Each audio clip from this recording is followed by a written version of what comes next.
Iran Israel যুদ্ধে হুমকির মুখে পড়েছে 2026 ফুটবল বিশ্বকাপে ইরানের অংশগ্রহণ।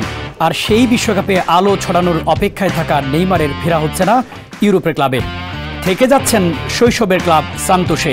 এদিকে ক্রিকেটে গেল কয়েকদিন ধরে আলোচনায় থাকা বিসিবি সভাপতির ক্রিকেট উপদেষ্টা সামি কালবেলাকে শোনালেন তার সংগ্রামের গল্প। সব খবর এক করে জানাবো আজকের খেলার বেলায়। সঙ্গে আছি AKM শামীম খান।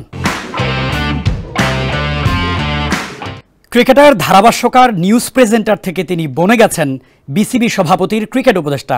আর এরপরেই তাকে ঘিরে শুরু হয়েছে নানা আলোচনা, সমালোচনা। কালবেলার মুখোমুখি হয়ে দিয়েছেন সেসব সমালোচনার জবাব। সাক্ষাৎকারে নিয়েছেন রাফিউল ইসলাম রাতুল। খেলেছেন প্রথম বিভাগ ক্রিকেট, পড়াশোনা ইঞ্জিনিয়ারিং ডিপার্টমেন্টে, তারপরেও বিসিবি সভাপতির ক্রিকেট উপদেষ্টা। কিভাবে এই তরুণ বয়সে এত দায়িত্বশীল জায়গায় তিনি? দেশের বিভাগে বিভাগে গিয়ে কাজ করছেন, দুনিয়ার অন্য প্রান্তে গিয়ে ক্রিকেটকে ছড়িয়ে দেয়া মানুষটির সঙ্গে। এ যেন এক স্বপ্নযাত্রা সামির জন্য। বিষয়টি কি বিসিবির সুনজর নাকি কঠোর পরিশ্রমের ফলাফল? সামি একাধারে একজন ক্রিকেটার, ধারাভাষ্যকার, news presenter, programme anchor, cricket analyst. এতগুলো গুণ থাকার পরেও কি তাকে বলা চলে যে এটা বিসিবির সুনজর? তা হয়তো ঠিক হবে না। সামির মতো মিডিয়া পার্সোনালিটি এগিয়ে আসলে বদলে যাবে দেশের ক্রিকেট। তার সফলতার পেছনে রয়েছে কঠোর অধ্যবসায়। নিজেই জানালেন কিভাবে এত চাপ সামলে নিজেকে প্রাণবন্ত রাখেন সামি। ধানমন্ডি 8 নম্বরে ধানমন্ডি ক্লাব আছে। আমি সকাল 8টা বা 9টার দিকে ধানমন্ডি ক্লাবে যাই। আমি সারাদিন সেই মাঠে থাকি। সারাদিন আপনারা আমার যে ভিডিও কন্টেন্টগুলো দেখেন, ওই কাজের মাঝখানে আমি 2-3টা ভিডিও কন্টেন্ট করি। আফটার দ্যাট 6টার সময় আমি বের হই। 6টার সময় একটা রাইড শেয়ারিং অ্যাপের গাড়ি নিয়ে আমি যমুনা টেলিভিশনে যাই। আমি নিউজটা পড়ি, সেটা পড়ে আবার আমি কাম ব্যাক করি। আবার আমি ক্লাবে যাই। ওই ক্লাবে কিছু ছেলেরা থাকে যারা ক্লাবে স্থায়ীভাবে থাকে, ওদের সাথে আমি কিছু ব্রেন স্টর্মিং সেশন করি। আফটার দ্যাট আমি বাসায় যাই। আমি হয়তো বা আমার স্ত্রী, বাবা মার সাথে রাতের বেলা ভাতটা খাই। আমার স্ত্রী একটা ফেসবুকে স্ট্যাটাস দিয়েছেন যে যাও, ক্রিকেটের জন্য তোমাকে দিয়ে দিলাম। উপদেষ্টা হিসেবে বোর্ড সভাপতির সঙ্গে কিভাবে কাজ করছেন তিনি? দায়িত্বগুলোই বা কি সামলাচ্ছেন বাংলাদেশের প্রথম টেস্ট সেঞ্চুরিয়ানের সঙ্গে? বুলবুল ভাই যে কাজটা আসলে করছেন সেটা হচ্ছে অন্যান্য যারা বোর্ড ডিরেক্টরস আছেন তাদের সঙ্গে সমন্বয় করে তাদেরকে সঙ্গে নিয়ে তিনি এই ক্লাবগুলোর সাথে এই কনভিন্সিং বা ম্যান ম্যানেজমেন্টের কাজটা আসলে করছেন। আমি এখন পর্যন্ত আজকে নিয়ে হয়তো বা 4টা বিভাগে আমার অবজারভেশনগুলো নেওয়া হচ্ছে। বিভাগীয় কমিশনারদের সঙ্গে কথা বলা হচ্ছে। দেশের 8টি বিভাগ ঘুরে ক্রিকেটকে ছড়িয়ে দিতে বিসিবির চলছে নতুন উদ্যোগ। ক্রিকেটের বিকেন্দ্রীকরণে আবারও ফিরুক মাঠের জৌলুস, এমনটাই প্রত্যাশা ক্রিকেট প্রেমীদের। রাফিউল ইসলাম রাতুল, কালবেলা।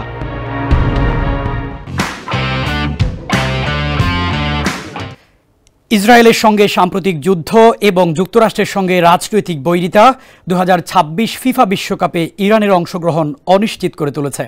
যদিও ফিফার নিয়ম অনুযায়ী ইরানের খেলা নিয়ে কোনো সমস্যা নেই, যুদ্ধরত দেশগুলোর উপর ফিফার কড়া দৃষ্টি তৈরি করেছে শঙ্কা। তাই তো এখন প্রশ্ন, বিশ্বকাপ খেলতে পারবে তো ইরান? ফাতিন ইশাকের রিপোর্ট। ইরানের সঙ্গে যুক্তরাষ্ট্রের সম্পর্ক বহুদিন ধরেই বৈরী।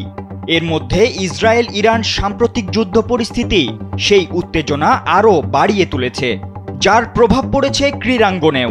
আর তাই তো এবার প্রশ্ন উঠেছে, ইরান কি আদৌ যুক্তরাষ্ট্রে গিয়ে 2026 ফিফা বিশ্বকাপে অংশ নিতে পারবে?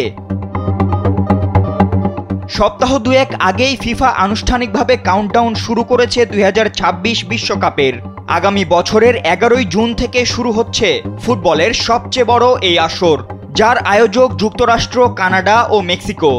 ইতোমধ্যেই 13 দেশ নিশ্চিত করেছে তাদের টিকিট। তার মধ্যে আছে এশিয়ান শক্তি ইরানও। কিন্তু রাজনৈতিক উত্তেজনায় তৈরি হয়েছে বড় এক শঙ্কা।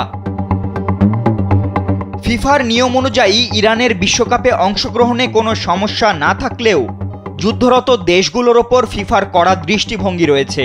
ডোনাল্ড ট্রাম্প প্রশাসন আগে থেকেই ইরানি নাগরিকদের যুক্তরাষ্ট্রের প্রবেশে কড়াকড়ি আরোপ করেছিল। ফলে 2026 সালের স্কোয়াডে থাকা খেলোয়াড়, কোচ ও কর্মকর্তাদের ভিসা নিয়েও দেখা যেতে পারে জটিলতা। তবে একটা বিকল্প রয়েছে। যেহেতু এবারের বিশ্বকাপ হচ্ছে 3টি দেশে, সেহেতু ইরানের ম্যাচ রাখা যেতে পারে মেক্সিকো বা কানাডায়। বিশেষ করে এ গ্রুপের খেলা অনুষ্ঠিত হবে মেক্সিকোতে, যেখানে এখনো একটি স্লট খালি। ফিফা এ বিষয়ে এখনো কোনো মন্তব্য না করলেও সিদ্ধান্ত আসতে পারে ডিসেম্বরে বিশ্বকাপ ড্র অনুষ্ঠানের সময়। যদিও ফিফা সভাপতি জিয়ানি ইনফান্তিনোর জন্য এই সিদ্ধান্তটি এতটাও সহজ নয়, কারণ তিনি যুক্তরাষ্ট্রের প্রেসিডেন্ট ডোনাল্ড ট্রাম্পের সঙ্গে মিলেই কাজ করছেন আসরটি ঘিরে। সম্প্রতি যুক্তরাষ্ট্র ইরানের নিউক্লিয়ার স্থাপনায় হামলা চালালে ইরান পাল্টা হামলা করে ইরাকে ও কাতারের মার্কিন ঘাঁটিতে। এরপর যদিও ট্রাম্প ইতোমধ্যেই যুদ্ধবিরতির ঘোষণা দিয়েছেন, কিন্তু বাস্তবে সংঘর্ষ থেমে নেই। এছাড়া ফিফা ও উয়েফার অতীত ইতিহাস বলছে যুদ্ধরত দেশদের বিশ্ব মঞ্চ থেকে সরিয়ে রাখার নজির আছে। যেমন ইউক্রেনে হামলার পর নিষিদ্ধ করা হয়েছিল রাশিয়াকে, কিংবা 90-এর দশকে বলকান যুদ্ধের সময় যুগোস্লাভিয়াকেও। তাই তো এখন প্রশ্ন একটাই, যুক্তরাষ্ট্রে বিশ্বকাপ হবে ঠিকই, কিন্তু ইরান খেলবে তো? উত্তরটা সময়ই বলে দেবে। ফাতিন ইশরাক, কালবেলা।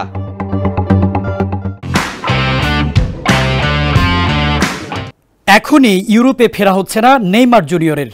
আরও কিছুদিন ঘরের ক্লাব সান্তোসের থেকে ছন্দে ফিরতে চান এই ব্রাজিলিয়ান সুপারস্টার। তাই তো আরও 6 মাসের জন্য চুক্তি নবায়ন করেছেন এই ব্রাজিলিয়ান ক্লাবের সঙ্গে।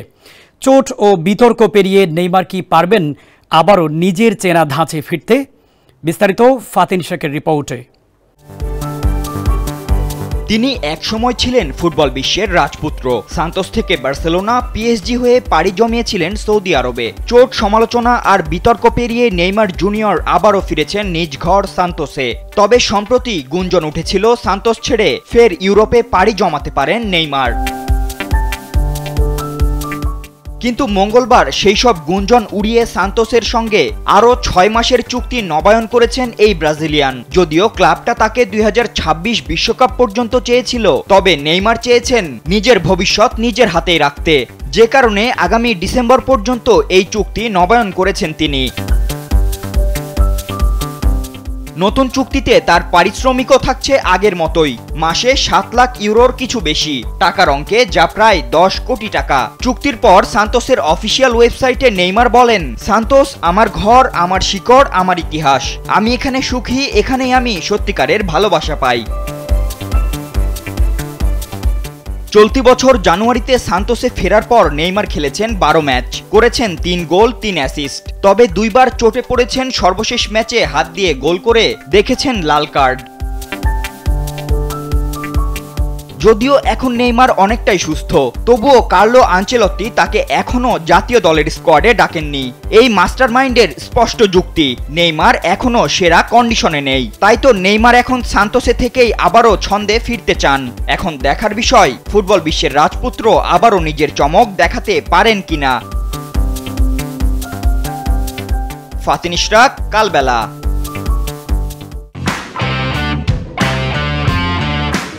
এই ছিল আজকের খেলার বেলায়।